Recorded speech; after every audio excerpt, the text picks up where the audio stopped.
Well, Resolve is an example of that innovative and integrated and collaborative spirit that we have here in the city. And so 9 partners of different nonprofit agencies had come together a number of years ago, joined by 11 plus builders and just everyday citizens who came together and said, we want to house 3,000 people. We want to change 3,000 lives in this city. And they've set about and they're going about doing it. You know, this is the 6th build for Home Space and CHF. So they're coming together. That's how we do work in this city. And I think that's what's amazing.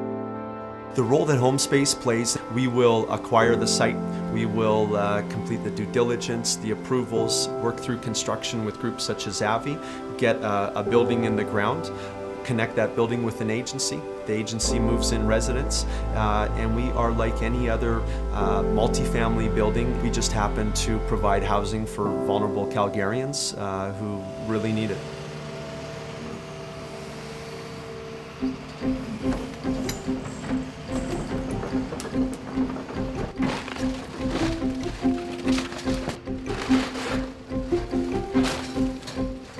We've been blessed through the Resolve campaign, working with some of the best home builders in the city, Abby certainly being one of those. We're right at the inception of getting in the dirt right now. The community of Renfrew is an inner city community. You're just right out of downtown. You're close to amenities such as shopping and groceries. Transit options are all around. This building is comprised of 26 units. That is quite intentful. That makes for a home that's not anonymous. Certainly a sense of community develops, and people in the building end up caring for each other and looking out for each other. One of the pillars of Homes by Avi is to give back to our community. It always has been from the very beginning. And Feed the Hungry is one of these things that we've been participating in for years. You know, to bring our company together, almost as a team building exercise, we were asked to participate in the Feed the Hungry program. And once we did it once, we were hooked. It's one thing to be able to give back to the community, but it's also another to recognize how fortunate you are within your community to have a roof over your head, to have 3 square meals a day. And I think it teaches all of us a little bit to be able to participate in something like Feed the Hungry, to give back. But in this instance, when we're able to do what we do best, which is build shelter, that really means a lot.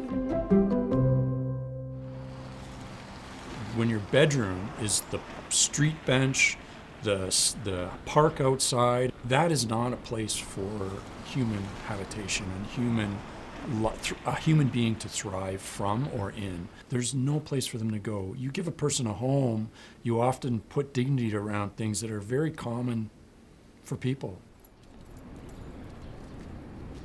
I came out to Alberta to start a new life as I was just pumping gas in Ontario, and I just started to come out here for a better job.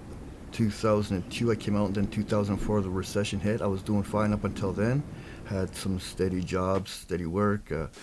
Apartment of my own for $300, a bachelor place, really liked it.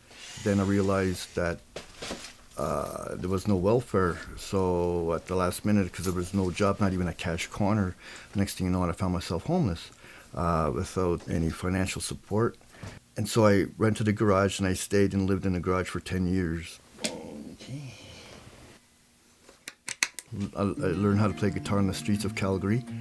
And so I'm a street musician, busker, and I learned right on the streets, never took a lesson, and so I play it with my own style. Not bad, I guess. Like I was down on myself, lack of self-confidence, inferior. I have depression, so the depression really took over. So therefore I stopped talking to people for a good 20 years. The doctors say it comes from post-traumatic stress disorder. I'm still trying to figure out what part of my life made me that way. There was a couple of incidents, and they all seemed to combine at the same time. For most of us middle class folks, you know, we get what it would be like to lose our home. We can mentally get that. But for a homeless person, they lose more than a home. They lose themselves. And so having the foundation of that home, that's the anchor that they build off of, and from there they heal, they recover, and they find themselves again.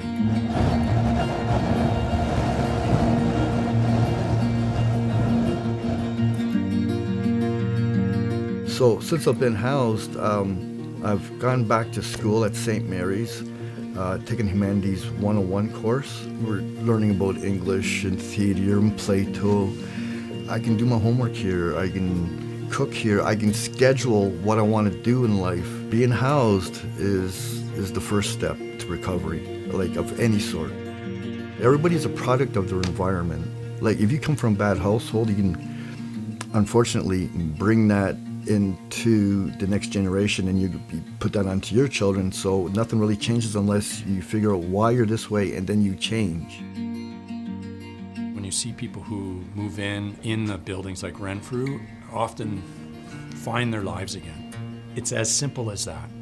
And a pot of coffee and a kitchen table and someone and a group of someones who are in these buildings, both the tenants and the support staff that are there, who come together and make that happen. It's remarkable. When I look at families and especially kids, some of the residents that we house, it just makes my heart welt up. I think about my own kids, and I'm really a lucky guy. I've had a lot of benefits and leg ups in my life that people don't always get. And there's a lot of people with money in the city, but there's a lot of people that need help, and it's communities like Renfrew that have got to be willing to open up their doors and create room for everyone to have a home in the city. We are just one more participant in a group of builders and architects and engineers and designers that have all come together, committed to the purpose of the Resolve campaign and producing these structures. At the end result, what we want is a happy customer. And a happy customer are the people that need it most in our society. I don't think I'm 100% repaired to where I used to be, say, 20 years ago. But I'm getting there. The light is there and I'm going towards it and I'm feeling better about things.